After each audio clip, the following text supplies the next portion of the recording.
Hey everybody, welcome back to the podcast, Confessions of a Creative Director, the original podcast made by a creative director for creative directors, for aspiring creative directors, for creatives of all types. This is your program, so welcome to the show. How's everybody doing? I am doing great. I'm super excited because my book has come out. What's the Big Idea? An indispensable guide to becoming a kick-ass creative director. It's available on Amazon. I'm super proud of this book, and I hope that you will check it out. I wrote this book really, as I thought about it, for the younger version of myself as I was coming up. I had some great mentors, got a lot of experience along the way, but there was never really any kind of resource that gave me a big picture view of the role of a creative director. And so that was what I set out to do with this book. We talk about everything from overcoming imposter syndrome to really what the job is all about. What the F does a creative director really do? We talk about misconceptions about the role. We talk about maintaining great relationships and forming great relationships with other departments and other people involved in the day-to-day work. We talk about laying the foundation for developing killer ideas, principles for an effective creative process. It's all in here, how to lead a team, how to pitch creative. So I hope that you will pick this up for yourself or for someone that you know that is an aspiring creative that could benefit from this book. And speaking of books, on today's show, I have the privilege of speaking to my new pal, Dan Nelken, who is the author of an amazing book for copywriters called A Self-Help Guide for Copywriters. It's really taken off, and I'm super happy to have met him.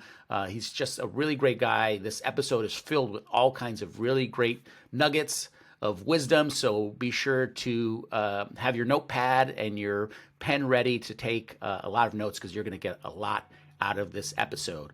So without further ado, Dan Nelken. Hey, Dan, how are you? I'm doing great, Jaime. How are you? Thanks for having me on. I'm doing well. I'm especially excited to speak to you after we had a little pre-call the other day, and I felt like I had met a kindred spirit. It seems like we have a lot in common and are sort of doing similar things. So I'm just really excited to talk to you today. Yeah, no, I'm excited too. I love what you're doing. I love your podcast. I think it's so important and so helpful. And I hope I don't cost you too many listeners today. No. I think it's going to be great. And as a matter of fact, I was doing a podcast. I was a guest on somebody's podcast earlier today, and the subject came up about copywriting, and I'm like, and I mentioned your book, which I am eagerly awaiting because I want to read that. But I mentioned your book, and I know that your book is really helping a lot of people. And actually, I think that's probably a great place to start. Why don't you tell us a little bit about you? Sure. But then also tell us about this amazing book that you've written to help creative directors. I'm sorry, to help copywriters. Yeah. So I obviously am a copywriter. Started out in the ad agency world here in Vancouver, Canada, where I am. So I started at Cossette, which was the biggest agency kind of network in Canada, and then moved on to TBWA Chiat Day here in Vancouver. I guess the short story is I was always I don't know how it compares to other people, but I'll just say I was very insecure. I feel like more than other people, but I'm sure everyone feels that and thinks that their case is worse than others. But I burnt out fairly early on and started freelancing and did some different things, was creative director for an animation studio for a while. And then I ended up getting back into it, copywriting, working for ad agencies. And I'm like, oh, there's that same like self-doubt. I'm like, I must have learned something by now. I can't believe it still exists. And right. Anyway, years ago, it was probably 8 years ago, I said, I was going to create an online course for writing headlines, which is something I struggled with as a writer. I was like, well, I couldn't tell anyone I had this feeling. This is kind of what I'm paid to do. Right. And I mentioned it to some other like seniors, creative directors, and they're like, oh yeah, I feel the same way. So I knew I was onto something. And I just started to break down the process of writing headlines, which is the same, I realized, for any kind of creativity, any idea. Like a great headline is not a great sentence. You don't have to be a writer. It's a great idea expressed in words. And so that's kind of what led to the book. It started out as a course that never happened. I met for lunch with a creative director at the time of Lululemon. Yeah. And they wanted me to work for them at the time. I couldn't, but in that conversation, I mentioned this course I was working on and what I had realized about writing headlines. So an hour later, he emails me and says, it's too bad you can't work for us, but can you come in and teach that course? And so I didn't have a course, so I said to high estimate and hoping to scare him off, and he bit. And so that's what led to it. I said you'd get a booklet. All the writers would get a booklet as part of this training. And he got canned, so I never did the course.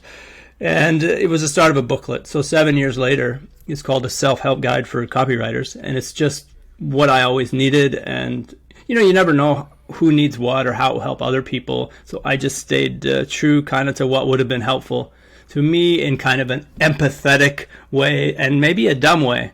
Where it's like we hear all of these things or things, copy should be short, it should be this, these are all the techniques, but they never actually worked. So I didn't apply any of them. And so I was like, why? Right. There's like a piece missing in all these books. And so I'm like, I'm dumber than that. I need to like take this a step farther and break it down. So that's what I did. And I think because I struggled with the self-doubt and insecurity, that informed the title. And I also talk a lot about kind of your inner critic and getting through that, which all of us feel and we don't really talk about, Absolutely. At work. Yeah. And we're going to talk about that for sure in the second half of the podcast. We're gonna delve into that. But just to close this part out, I mean, I love the sort of how it all came together, right? The serendipity of it. But also I love that you said yes, even though you knew that you didn't have the booklet, you knew that you didn't have the course, you saw the opportunity and said yes to it. And I think that that's something that a lot of people don't do. And it's always been very helpful in my career to be able to say yes. And it's just neat to see, that you did that. And you said, you knew that you would be able to figure it out. And you said, this is probably an opportunity that I need to take advantage of. And you said yes. So that's very cool. Yeah. I mean, I do thank that guy in the book. I sent him a copy because, I think we, as creatives, we obviously get paid to come up with ideas for brands and build other companies, but we also have them for ourselves. Sure. And, we don't pursue most of them for endless reasons that we tell ourselves. But right. I got some pretty instant validation. Like, you have that strong feeling where I think this is good and I think it's important, which I've had before, and it goes away over time if you don't pursue it. Right. And I got it with just the right timing where I felt like I was onto something. And then got some validation pretty quick. And then I just didn't let it go. It was just so important for me to finish something of my own. So It took from that point, it was 7 years until I hit publish on that thing. But I just knew, because I want to create more for myself. And I knew it wasn't about selling a book. It was about creating something helpful for myself. But more than anything, it was finishing something so then I could just build a habit of following through on my own ideas and build my own thing, which is what I'm doing now. That's great. So let's talk a little bit about what you see the role of a creative director as. Obviously, you've kind of transformed into something much bigger than that, and you're an educator, and you're an advocate, and you're a thought leader. But in terms of the role of a creative director, how would you describe that to somebody that maybe is outside of our business? Because that's probably the best way to think about it, right? I love metaphors. I love different ways of thinking about the role. How would you describe it? I'll give you a good metaphor that is not my own. Matt Cascarino, he's a chief creative officer at an agency in Buffalo, New York. He said a good creative director is like a good server in a restaurant. You don't see them for the most part. You're there only when they need you. So you got to it's not about your ideas anymore. It's about managing a team and empowering other people and just kind of guiding things. But I always love that, it's not about you getting involved in micromanaging. It's like, kind of there when they need you, but for the most part, stay out of the way. And I wonder, is also, because that's interesting, and I often talk about this, is there also that element of service, of serving somebody else? Because I know I like to be of service, and that's something that I try to do in terms of with my team. Sometimes it's, and that could be literally like, I used to have a bar cart that I would walk around and make cocktails for my Nice. team on Fridays or whatever. But just that idea of like serving, right, serving others, and taking care of their needs as well. I think so. I think what a creative director's job is, it's much different than for a lot of people what got them there, and that's being a good creative. But being a creative director, I think you're the red thread between the agency's vision and the smallest piece of work that's going out, and making sure whether it's attracting the business that's aligned with that vision. As I think too few agencies have like a good brand. The good ones do, and I think what creates a lot of chaos and stress in agencies is when you're getting business, all kinds of business, and you're forcing creatives who want to do this kind of work to do X, and creative directors forcing them to push the creative, but the business was never brought in to do that. The client doesn't want that, and I think it creates a lot of chaos. So I think a good creative director is kind of the red thread. What's going out, the brand of the agency, and what you're attracting, and making sure the creatives are delivering on that, and empowering the creatives to do their best work, and making sure everyone's kind of pulling in the same direction. Yeah. And so when you were more sort of in the trenches, what were some of your signature go-to things, or sort of some of your processes or ways of rallying the team or generating ideas? Do you have some things that you can share for the audience as part of your process? I think you just have to get to know your team and take the time to get to know your team. It's not the annual review where you're sitting down. I think you have to do it a lot more regularly than that, and know how to motivate each one of them. I worked with this one girl, maybe the best writer, specifically of headlines for sure, of anyone I worked with, but she was so anxious, and her standard was so high, she just kind of crippled herself. So I would tell her that the goal here was to create something that wasn't embarrassing. If we achieve that, we're good. I took the pressure off her because I knew it would be great. I just needed her to relax more. And I said, as long as it's not embarrassing, we're fine. And she laughed. And she continued to produce good work. So I think it's just understanding the people, and not just their creative abilities, but understanding them and what's going on in their lives will make you a better leader for them. Yeah, serve them better. And when you were developing, can you give me an insight as to when you were in the agency world? Can you give us kind of an idea of the types of things that you were working on? Yeah, I mean, I always had a partner, so typical like ad agency structure, copywriter, art director. Yeah. So when I started, I immediately was working on some fairly big brands up here in Canada. So McDonald's was one, Nintendo. So it was bigger campaigns. We call them, back then we didn't call them 360 campaigns, but everything. I did a ton of TV back in the day. And the two agencies I work for, I happen to be, even though I wasn't that senior, for whatever reason, I was on the senior team pretty quickly. I would say about a year and a half in. Wow. Seemed to be paired with the most like senior art directors, and working on the biggest business for the client, and was part of the lead team on that. So I did everything before I became like CD. Concepting, was very involved in strategy. I've always loved strategy. Presenting to clients, I was always one of the lead kind of presenters. Not always, but I became that and really enjoyed that. And then just working with kind of management to make sure we're attracting the right business and doing the right things. So what kinds of things did you see work well when you were working with your partner? You guys were developing concepts and ideas, because I've never worked in that partner model, and I'm kind of sort of bummed that I never had that opportunity, because it sounds really cool. I've talked to some folks who have like lifelong, I wouldn't even call them friendships. They seem deeper than that, but they have these connections with their partner.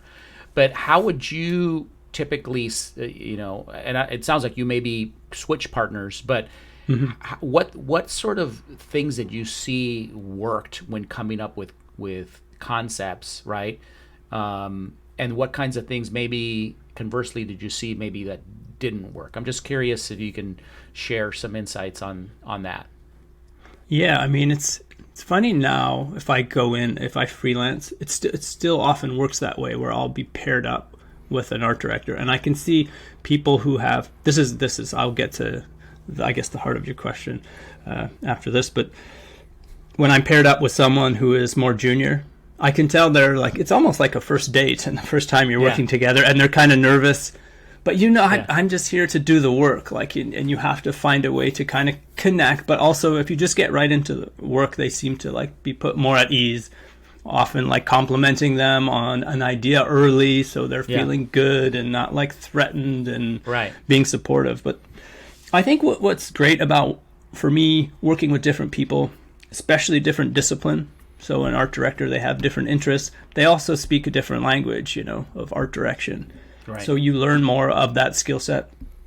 I think everyone communicates differently. I remember what's his name? John Williamson. It was day 2 of working with this guy, and he was more senior and won all the awards, and I had just moved over to this new agency, and it was our second time jamming together, and I spit out an idea, and he just went, made a fart noise. There was no feedback. Wow. It actually made me feel pretty good. I just laughed. It was it's not personal. He's a good guy, and I wouldn't advise that, because you build off bad ideas. But it was kind of comforting in a way. So I don't know what works. I still think you have to bring your own ideas to the table. And then together, there's nothing better than jamming on an idea or laughing your head off and going back and forth. That's what I really loved about it. But I think ultimately, usually the core of an idea comes out of one brain, and then you bring it to each other and make it better. And so typically, you're receiving some kind of brief that you're working on typically. And if you can remember back, from the entire brief, what was the one thing you typically would hone in on? Was there something that you would hone in on typically? Yeah, always. The standard briefs that would come in, this is kind of basic, but what is the audience thinking right now related to whatever it is you're selling? What do we want them to think after? And then the one line was what is the single most persuasive thing we can say to get them from here to there? And so there was usually, there was supposed to always be one compelling thing in a brief. Often they're not. But the ones that were good, did have that one thing. Everything should be about one thing. And, working with an art director, this is how I got away with not building my craft or writing headlines, because the world is so visual. All I did was work in a sketchbook and a pen. I just drew. Here's all my ideas. Here's a simple little tagline. And whatever, here's French fries in the shape of a Wi-Fi symbol. I didn't do that one. But, it was and the art directors loved them because they were visual ideas. And You seem, just in our conversations, to be someone that kind of is. You seem to be very empathetic, right?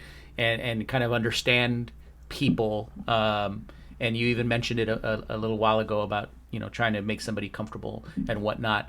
So when you are looking at a brief, do you? It sounds like you took it all in, but would you tend to focus maybe on some audience specifics, since you do seem to be able to kind of dial people in a little bit? I think, I don't know consciously, I can't say yes, exactly that, but I have to think back. I think what I always tried to do was be honest. Because I think honesty in advertising. I know. I did Nintendo. I did a campaign for Nintendo years ago, and I didn't play video games. Right. I didn't play them because they were too addictive, and it was Nintendo, and so we got an old Nintendo system in a boardroom, and so we would just sit and play video games all day, and Mario Brothers or whatever. Anyway, we're this is so addictive, so we came out, the whole campaign was, the tagline was, too much fun, and it was a bunch of addicts. We created a Nintendo Recovery Center. We're you're going to buy this for your kids, we're going to tell you exactly what it is. So I think I always tried to find a truth in it. And that way I felt like I was being honest or being empathetic, to your point. So yeah, I think I do. I mean, I was thinking just the other day, like if the whole industry had to go around a room and answer this one question honestly, it would improve so much of the work and whatever personal content. And that is, would I like this? Right. A lot of times I bet the answer is no. You're like, oh, it looks cool. It answers the brief. It's got all these things in it, but would I actually like this? I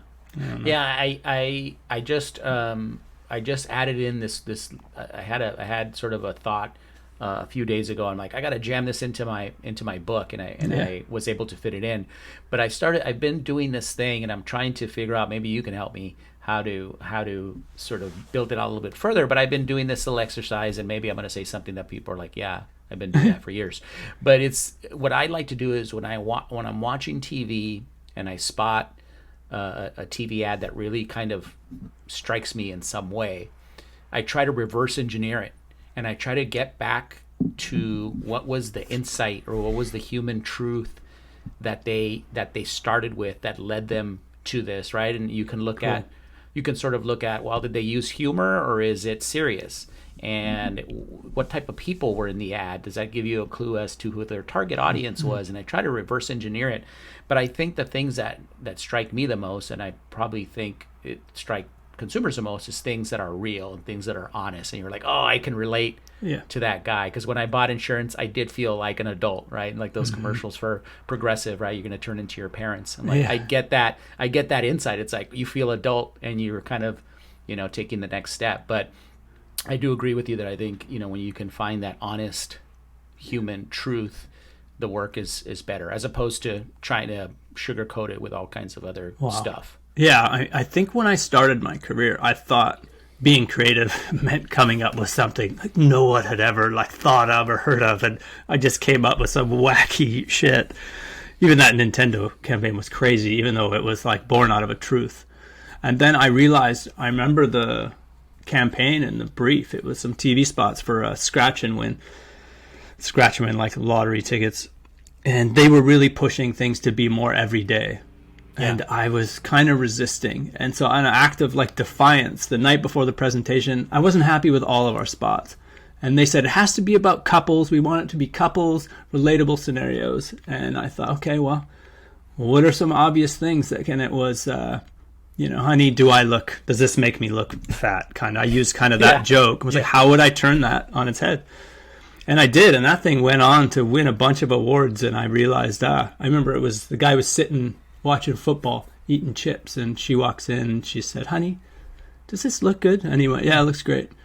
And she said, honestly, and he paused it, and he said, well, I still remember it all, actually. He says, well, you have a mesomorphic body shape, so that drop waistline only magnifies your short legs. So to elongate the leg line and give the illusion you even have a calf muscle, you really ought to be wearing at least a 2-inch heel. He's like, overall, it's not working. And then he put his game back on, and then that was it. And it was okay, I went right at this obvious known truth, and I realized then that creativity is, and humor is, twisting what we already know. It's something familiar. You're not reinventing everything. And I avoided those areas early on in my career until that moment. I was like, oh, I get it.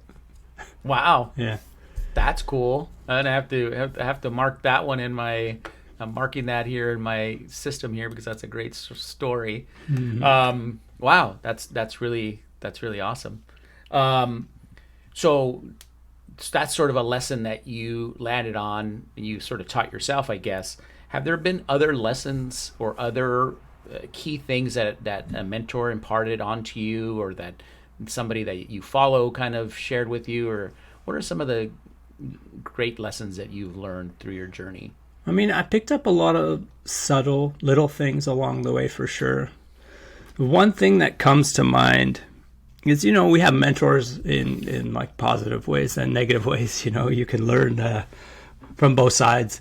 Right. I had one experience that oddly could have been the most traumatic, but it helped me the most. I shared this a couple of years ago on LinkedIn. It was fairly popular. I shared this post, and this was after a big pitch.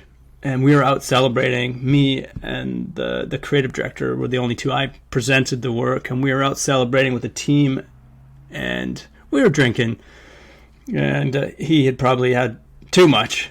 And I can't remember how we got into it, but it was me, two junior designers, and he just started going, can I swear on this? Yeah, of course. Yeah. But he was like, you fucking, right in my face, you fucking suck at concepting. You fucking suck at this. And I was like about 4 years into my career. It was like a long list of him just going at me. And I just started smirking. Yeah. Like, it felt actually so good because I was like, I tell myself these things all the time. Yeah. And, it was my inner critic. It was like, here it is. It's this drunk idiot. It's like it's irrational. Oh, my God. And I knew it was like an exorcism. I just started smiling at him. And I could see the two junior designers were in shock. And I just kind of gave him the hand like, oh, it's fine. I'm not bothered by this. It's cool because hearing it said to me in that way made me realize, well, they weren't true. And, of course, I'm not the best or perfect. But I'm pretty good. Like, I'm not bad. And I knew we had some of the top creatives in Canada working on this particular project, and I know what was mine up on the wall. I was the one who presented, so I was like, yeah, I do suck at these things, but I'm pretty good at these things. And it just made me realize how ridiculous my own inner critic is, like why someone would say that, how is it helpful? And it was so freeing. Someone was going to punch this guy out like 10 minutes later, some stranger, and I got him into a cab. I hopped in with him. I took him home. I talked to him. Listen, the next day, it was probably a Monday, and said, hey, I won't freelance for you anymore. I'm like, I don't know how much you remember, but I was like, this is what I would need from a mentor, not whatever that was. And I think he was apologetic, and it was his first time being a CD, and he had a lot to prove, and I'm sure he regrets it, and hopefully learned from it. But it was, in terms of shaping me and something significant in my career, that was awesome. I was so grateful. Wow. Yeah. Wow. So what's amazing about that is you sort of, I think, if I'm hearing you correctly, it was a 2-for-1, because not only did you recognize how basically he was parroting back your own negative thoughts and your own, insecurities, right? He was basically the lizard brain. He was the inner critic telling you, right? But then you probably also learned, I will never do that when I'm in that role as a leader. So it was almost like a 2-for-1 lesson. Yeah. Yeah. I mean, it surprised me. It was actually so helpful. I would think like it was a good opportunity for me, and not everyone's going to have the opportunity. So I actually encourage everyone to write down what their inner critic is saying. Like, write it down and read it, and you'll see, why would I say these? It's so ridiculous. It's clearly not coming from like a compassionate, a logical place. It's this lizard brain that you talk about. It just wants to feel like safe. And whenever it feels threatened, which is like when something is unresolved, which is how we spend most of our career in the not there yet space, and it's constantly scared, saying, hey, we're in trouble. Yeah. But we're not. And so I got to see that in that moment. Yeah. So if I guess this correctly, I'm going to be so proud of myself. Was this the person that you sort of named the inner ding dong after? I think you mentioned a name. I don't know if it's safe to mention the name or not. But is this the person that you named your inner critic after? No, I would like to say his name, but I won't. I never have. I even defended him when I shared that post, and people were quick to talk about shitty leaders and people. Like, I don't want to judge him on that one incident. Right. I know being drunk you can't use that as an excuse after the age of 14, so I will give him that.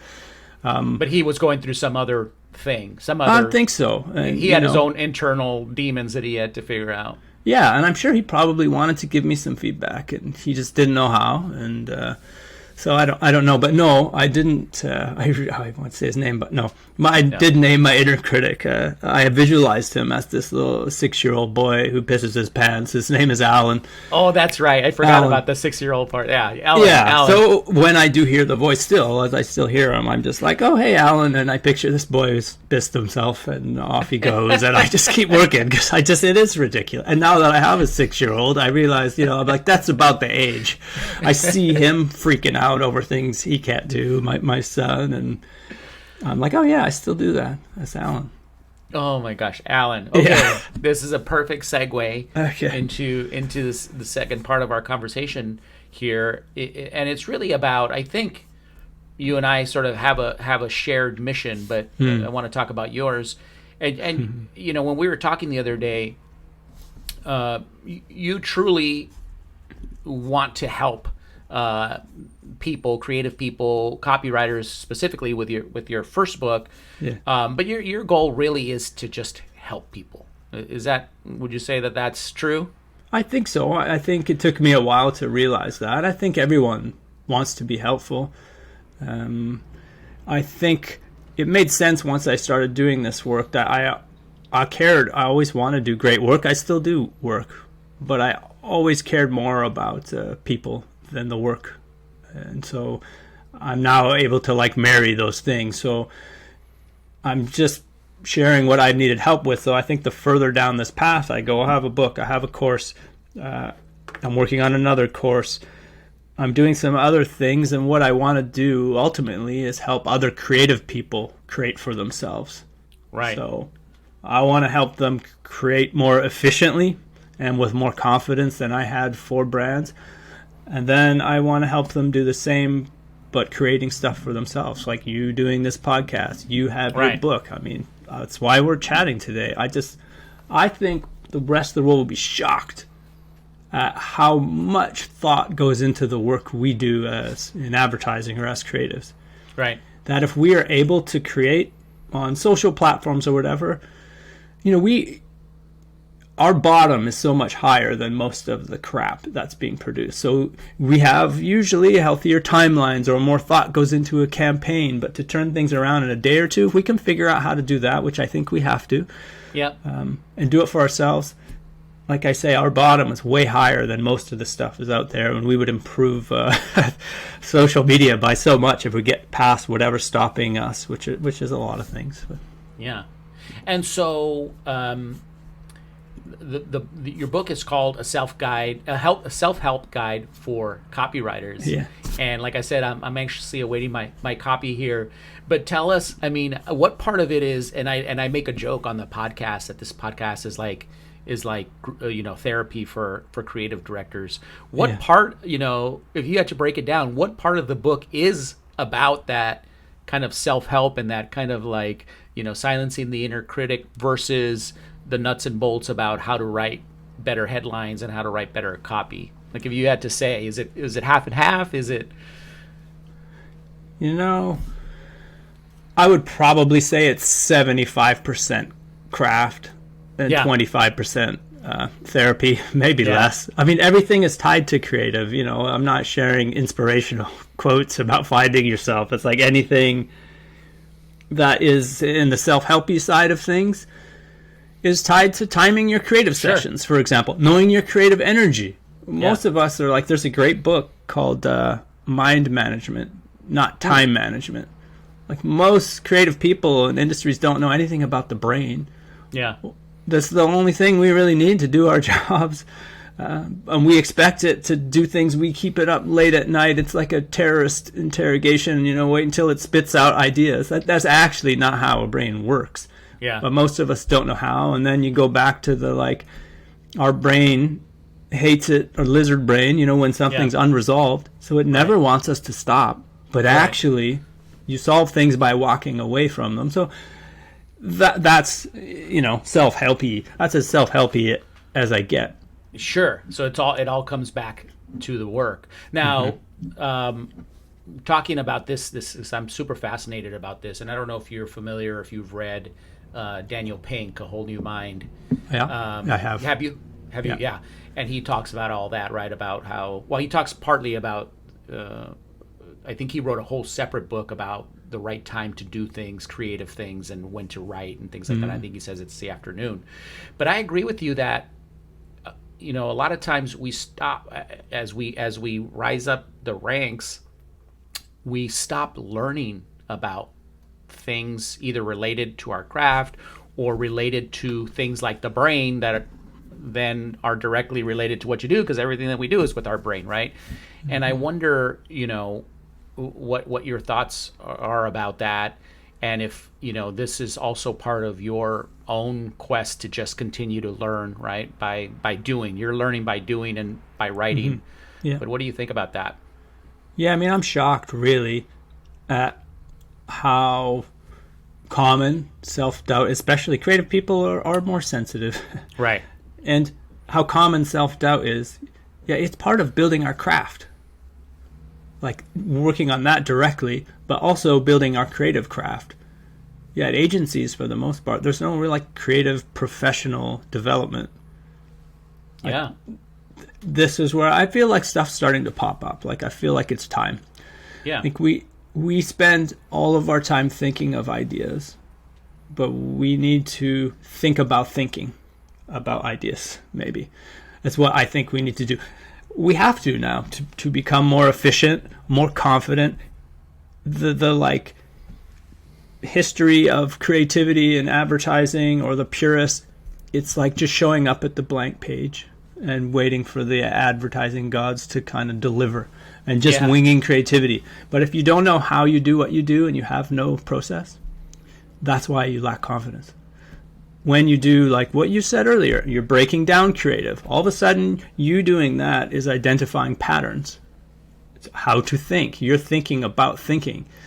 But for the most part, we don't, because we're so busy solving briefs and being consumed by them that agencies need to find ways to help creatives create more efficiently, finding their creative sweet spots, not booking meetings in those times for those people. And then help them be proactively build the craft and make sure there's time, because if we're creating more efficiently, we'll have time to build the craft. It has to be worked in to what we do. And why wouldn't you want to invest in your team and building that? So yeah, and I think the good individual creatives, in other words, people that are working in the business, do that stuff, right? I think people like you and me who take that extra initiative. And then there might be a reason why some other people can't, whether it's time constraints with their home or they have kids or whatever. But yeah, why not build it into the day, right? I haven't done this, but I've often thought about how do I get my team to feel comfortable enough to read a book about what we do, or something related to what we do, or heck, I guess anything really. But how do I say, hey, this is part of your job, or how do we make that part of everybody's day-to-day job to say I got to read, it's I got to put in my hour, not during your lunch break, because everybody needs to unplug for a little bit, but how do we normalize that and make that more commonplace? Because obviously, if you're lucky, your agency will send you to some cool conference, once every other year, or you have to really lobby to do it. But what's happening the rest of the time, I think that people that have initiative are probably listening to podcasts or buying books like yours or whatever. But there's probably a whole other group of people that aren't doing anything, and that's not good. That's not good. No, I've been so impressed actually since I've started doing this. The agencies and brands that have reached out to ask me come speak to them. So that's starting to happen. I haven't done it yet, but I have to figure out what that looks like. But I love that, and I hope it's something I can keep doing and more people start doing it.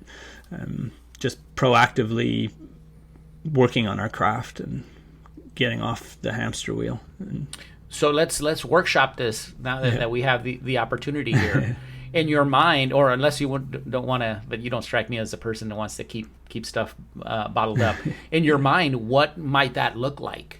If you once you start developing this, which maybe you are already starting to, but what do you think that might look like? Are we talking about a day-long session? You think it's a couple days? What do you think it would look like for you to come in and? Well, I think it depends. I have this first course that I've created. I think if things are virtual, I think that's too long and too boring. Like, I just think there's ways we consume information. So right now, what I've done, I've broken it down into, I have three talks. So one is, self-help guide for copywriters. It's kind of the essence of the book, condensed into more like a lunch and learn type of thing. Attention span, it's like 40 minutes in a Q&A, and then probably get the book as well. And then there's access to the online course, which is a small part of the book. I'm going to do another one, which is the bigger portion. I have another talk that's like tentatively called a self-help guide for creatives. And this is more about the creative process and how creativity actually works. It's about confidence as well. Like, I realized, there's no confidence fairy that comes and taps you on the shoulder when you hit 10,000 hours. Right. If you don't know how you do what you do, you'll never feel that confident. You can't just assume it's going to just arrive one day. I'll just stay quiet in my insecurity and it's going to come. It comes by knowing how you do what you do and deliberately working on your craft. And then the last talk right now that I have is tentatively called a self-help guide for creators. And that is going into agencies and brands and encouraging people to create for themselves, not those agencies and brands. I think it serves the agencies and brands as well, but it's like freeing up your creativity and getting more in touch with why you decided to do this in the first place. It's so freeing when you finally create for yourself. It doesn't even matter, what the response is. Like, to not have to get the approval and go through the layers and presentations, which can make work better, but it often just makes it fucking frustrating most of the time. So you can create for yourself. And so that's what that talk is about. Everything I've had to overcome and realize to start doing it, and how it feels to do it, to finally get over it. And just, I want other people to feel that too. Yeah. And I think, I want to spend some time talking about this too, because I feel like we don't make enough stuff. I mean, we end up, we do it, right? But it's a long process from, let's say, getting the assignment to getting a brief made, to ideating, to generating the ideas, to all that, to presenting, and then you have a small percentage chance that it's actually going to get done. And then at the end of the day, you didn't make that much. You got a bunch of stuff on paper. You didn't necessarily go out and shoot anything or design anything, right? So, which is crazy to me, right? It's like we don't make enough. We don't make enough stuff. And then there's been some people that I've talked to on the podcast who share our thought about, like, you gotta make stuff, because that's what we are. And if you're not making stuff, there's probably a little part of you that dies if you're not making stuff. So is that what you mean by, like, just doing and crafting and being a creator? I mean, the joy comes in the doing, not the overthinking and overanalyzing. Because I think what happens to us as creatives, we overvalue creativity, the idea, because that's what's valued in agencies, but we're not making anything. In the outside world, your idea is worthless. Like the iPhone, if it was just an idea on paper, it would just be a fantasy. It's not even a good idea until you make stuff. And making is the key. I anyway, overvalued thinking. I think I was waiting for the perfect idea to come, or for ideas to come, but then I realized that no, it's once you start doing stuff. Once you start doing stuff, you find out what you want to do. I think people think it comes the other way around. I don't know what I want to do. I don't know what I'll create. I have all these ideas, and so you do nothing. And you just here's the thing. How many briefs do we get? I can get a brief for a dog food or a medical center or whatever, anything I'm not interested in. I find a way to find joy in everything I've ever worked on. Yeah. Because we like to be creative and make stuff. So it doesn't matter what you do for yourself, and it will feel way better than the medical center or the dog food, because 1% of the jobs go like perfectly the way we want them to and end up the way we want them to. All that frustration that I think you're feeling, or that desire, or I would like to write a script or a book or start a podcast. All that goes away. On the other side of like doing is the joy you want to feel and that creative freedom. that's what I'm starting to realize. And I just spent so much time thinking. I just got to a point like, am I just full of shit, or am I actually going to make stuff? And I'm getting older. I was like, I can't accept that I'm been full of shit all these years. Yeah. I have to start making things, and I'll figure it out. And it's happening. And it's happening. And I agree with you. I mean, I get so much joy from, when I hit publish on one of these podcasts. Yeah. I get such a feeling of accomplishment, and the fact that I actually did something, right? I didn't just talk about it, I did it, or with the book or whatever. And I wish that other people could experience that, because it's just awesome. And if you're lucky enough to get some positive feedback on there, I mean, it's the best feeling in the world. Sorry. Do you feel like before you press publish, I don't know if you do, but like it's like a little bit of fear still? Like, is it any good, or is it just joy, or do you have any of those feelings with it? I'll tell you, not so much with the podcast. I feel pretty confident, but now, like, as I'm getting ready to hit publish on my book, some of that stuff's creeping in, because it's a short book, right? And I'm like, is it long enough? Am I giving people enough?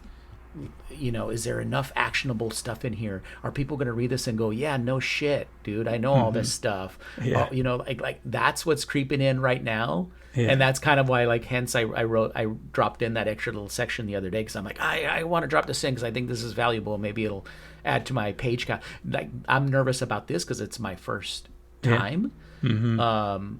So yeah, the podcast I do feel pretty good about. Every once in a while I feel like, hey, was I not, did I not ask enough good questions, or right? But for the most part I feel that way. But the book is a whole other story. Yeah. How did you feel? How did you feel when you hit publish on your book? Yeah, I mean, it was the same with the course. The course was worse, I would say, or harder, that feeling. I was so, like, blind, because the whole time the book was for me. I had built up an audience beforehand, but I honestly didn't, I think I already said this, but I didn't write it to sell it. I didn't even write it thinking other people would read it, because it was like, I need to finish something for me. I think that's what made it good, because it's like, you're saying you don't know, is this going to be obvious to everyone? Like, I thought that too. I was like, this wasn't obvious to me, and sometimes the obvious things are what we need to hear, or like, you don't know what you know, and I get that feedback. Yes. So I was really scared when I published it, and mine is a short book as well.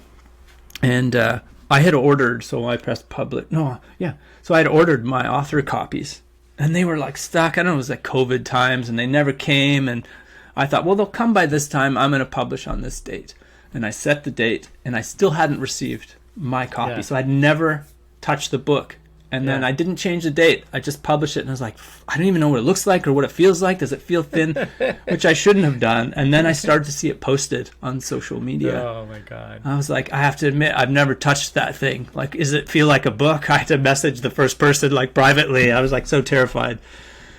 And then, there was maybe 10 to 12 typos in it. Yeah. I noticed, so I updated that. So I think there's still one that I think I have to update. Yeah. But it was a trip, and then you get positive feedback, and my first thought was like, oh yeah, that's because they know me. The first round of feedback, and then I'm like, oh, that's just because they like me and follow me on LinkedIn, and then it just started to hear from like heads of the top agencies around the world messaging me, and man, what a feeling! It's incredible. What a feeling! I felt great just to do it. That was the goal, was to finish something for me. The fact that it's been received so well. Yeah, just has blown my mind. I was seriously, I can feel it now, like brought to tears many times over from things people have said about it, and it's been pretty cool. You're writing. It seems like you're writing every day. Is that true? Because I signed up for your newsletter, and that day that I signed up, I got one. My email is so crammed with a bunch of stuff that I may have gotten another one. But are you writing like every day? Are you creating every day? I do write every day, but that newsletter goes once a week, usually on Mondays. But I sometimes miss days. I may shift it to once every 2 weeks. But I'm going to keep going once a week. I last year I took like 6 weeks off around December, so I may do that. I think it's important for me to just get off the tracks and evaluate what I'm doing and why I'm doing it. You can get so caught up in I have to do it next week, and am I doing the right thing here? Am I focusing on the right things? But I write every day. What are you writing? What can you? Is it sometimes just stuff for yourself, or is it always something related to your endeavors here? Or yeah, it's like creating content, like helpful content. So I'll work on the newsletter. So by about Wednesday, I have the idea for the newsletter that goes out Monday, and so then I just kind of noodle that and work on that here and there throughout the week, and then tighten it up. Saturday, Sunday morning, usually before the house is awake. Yeah. But yeah, I have other ideas for content. So I'm working on something. Man, I have so many ideas that I'm working on. So a lot of it's content. So do you know George Tannenbaum? He's on. Yes, is he the guy that does he does the impression of the French holding company CEO, that guy? Yeah. Oh, he's hilarious. Yeah. I love him. So I reached out to him because every single day, he writes a blog post every single day and has for like 15 years. He also, I think on LinkedIn, every single day writes a headline about his services and promotes himself every single day. And so I said to him, hey, I want to do a spotlight on you and break down the headlines that you're sharing as like a teaching tool. And he was like, awesome. He sent me, I don't know, like the last 60 of them. So I'm going to break those down. That's what I'm working on. I'm actually doing a written creative director interview thing, which you are going to help me with and be one of my interviews. So I work on that. I put it into a layout. It's all written. I send out questions. And like the George Tannenbaum thing, I have, I shared one today. I'm working on one that's like if a advertising creative redid your dating profile. That will probably go like Valentine's Day. So I've done quotes from NBA players and tied them to copywriting techniques they would have used. So I'll have a list of like 20 things like that. So I'll chip away. Some I'll work on for like a year. I'll be like, oh yeah, this one's ready to go. Or I'll have the main idea, but not the nuts and bolts. And then I'm like, oh, this would be a fun angle for that one and do it. I was chatting with this guy. He's in Pakistan. He's been rapping since he was 13, but he works in marketing. And he finally, like a year ago, just shared this rap about marketing. And I reached out. I just loved it. And he's like, he knew me and followed me. And so oh my gosh, we wrote this like rap together. And he's going to take it and just probably change it and do his thing and share it. It's just fun, just making things like it's just so fun. So I don't know, a lot of things, just making stuff related to content is what I'm working on every day. Yeah. How did you develop that discipline? Is it just the sheer joy that's propelling you? Because I imagine there's some days you feel like you don't want to do it, but you sort of probably push yourself to it. But how did you develop that discipline? Have you always been that disciplined? No. I think it's the book. I would just I have to finish it. And I had a rough draft and I said, okay, once a week, I'm going to start sharing something on LinkedIn from the book. I'll get feedback. I'll tighten up the content as I do. So 70% of it I shared. And so that built a habit. And I think that just helped me build the habit. And working on it for 7 years on and off, I would get busy in a contract for 3 months and not even look at it. Yeah. And I just held it down. It was like, you're getting finished. Yeah. And then sharing once a week helped me build this habit. And halfway through that, it ended up being 2 years of sharing content before the book was published. So I had done it for 2 years, once a week on LinkedIn. And then the newsletter just came out organically. I never wanted one, but it just happened. People wanted one and said they weren't always on LinkedIn. So that's how that started. Yeah. And then I'm not a single day where I don't want to do it. I force myself to do it. I really love doing it. I wish that's all I could do, and that's where my life is heading. Yeah. But I love that. I imagine I love that. It's probably by next year, I think I will be able to do it, and it will just, and man, I can't wait to start creating on other platforms. I love video. Maybe there's a podcast in my future. I don't know. Yeah. I want to make everything now. I feel Yeah. like the floodgates are open. I just don't have, I'm a dad too, and Yeah. I'm still working. So but I'm chipping away. I keep thinking of like the movie Shawshank Redemption. Yeah. You have Andy Dufresne, the main character.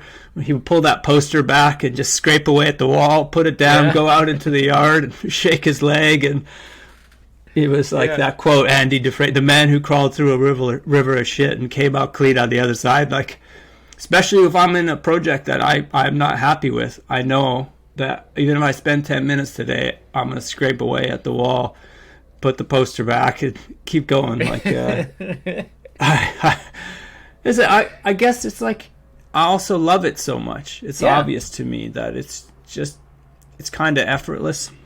Yeah. And it's helpful. It's helping me, and it feels so good to get positive feedback that you're helping other people, because I just know how hard it was for me early on. Yeah. And I guess I feel like I've just relieved some of that for someone else.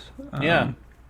And you touched on something, that I think is important to both of us as well. And we talked about it briefly, but you mentioned being a dad and about, sort of, I know with the stuff that I've done recently with the podcast and with the book, it's just cool to be able to share that with them and for them to see that, hey, my dad's making stuff. My dad's doing things. How important is that to you?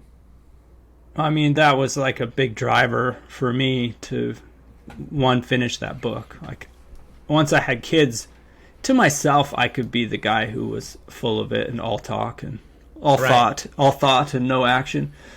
But to my kids, I didn't want to be that person. I wanted to show them that you can make things, and they'll see me. I was interviewed in some magazine, and they're like, "Oh, there's Daddy, my 2.5-year-old, my 6-year-old, or the book. Cool. That's Daddy's book." They know that, which is cool. I feel like it shows them that it's possible.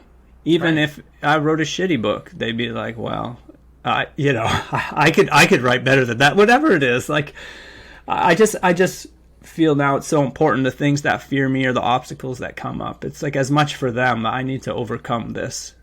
If I expect them to like push themselves and be able to like realize some of their potential, I wasn't doing it for a long time, and now I'm starting to, and I feel like, and I hope that I'm doing that for them as well. Yeah, no, absolutely, that's cool. So we've come to that point in the podcast where the leaf blower is starting. Can you hear that? Yes, just barely. Don't worry. Okay. This is real. We're keeping it real. Okay. Where I would ask you to share a confession, a creative director confession, and again, I keep doing this. I keep forgetting to remind my guests about this question. So hopefully, I'm not throwing you a curveball here. But if you had to confess something from your time as a creative director, or even now as a as a writer and as a thought leader, what would you say? What do you want to confess to? Well, I guess I feel like I have a lot I could confess to. The one thing is, it does feel strange to be doing this work and then be asked to be on podcasts, even, for example, or being seen as an expert has been kind of strange for me. Like, just not feeling like one. I didn't write a book because I was, David Ogilvy or whoever and knew everything. It was, I felt like I didn't know enough and did it. But then I guess I realized, I wrote about this the other day, that, an expert is just an idiot who committed to an idea. Like, not to be too self-deprecating, but I think we put these people or experts on pedestals, or like, they're wearing wizard hats or whatever, and we don't have that. But really, you just have to pick something and commit to it and share. Obviously, there's people who know a lot more than I do that aren't sharing and creating. Right. So I think that's one. I think my other one would be my insecurity over being a creative director. Being called that, even because I was the first one to give me that title. When I had my own, I got a decent sized piece of business when I started freelancing and ran an agency, my own little tiny, I can't even call it an agency, but little tiny shop for about 6 years. Yeah. And then had kind of freelanced. I was creative director for a small animation studio, but like some of your guests who have run bigger departments and things, I've not had that experience. It's all been pretty small. So I'll own that one and say that that's one of my Yeah. yeah. And the same thing for me. I mean, that's a similar story for me as well. You know, I haven't led these massive groups, but I think you'll agree, is the mechanics are the same, right? Yeah. The only thing that's missing is the scale, and obviously scale adds certain other dimensions and things that you have to think through. But if the mechanics are solid and you could be an awesome creative director to one person. Yeah. You know what I mean? So Totally. yeah. And I think it's like being a good person and being empathetic. It's not about, that's what it's mostly about. And, you know, I think it's great. Look, if you feel that way and I feel that way, you're interviewing creative directors that have done that. That's how you're building your craft. And I'm interviewing them in my own way through this written. I'm learning so much. And I'm realizing, learning things I didn't know, but also going, oh yeah, I knew that too. Yeah, and sometimes that's the value, right? Is just going like, oh yeah, that's what I think too. It's almost like a reinforcement. And at the end of my book, I say, listen, this is a short book. It's meant to be a guide and something that's going to help you better prepare. But if you want to really get a masterclass, read this book and then listen to the podcast and hear from all these other people that I've interviewed. And that to combined is like, you know, like a degree almost, right? Because you're going to hear from so many people. You're going to hear all kinds of different ideas and you know, processes, and you know, and also you'll hear all the inner doubts and the things that other people have that you can go, oh, okay, so I'm not alone. That's awesome, because there really aren't enough resources, I don't think, for creative directors or people who want to do it. I think often in the past it's been you're rewarded for being a good creative, and then you get this title, but that's not enough. And so it means sometimes that shitty people got the position, right? Or people were just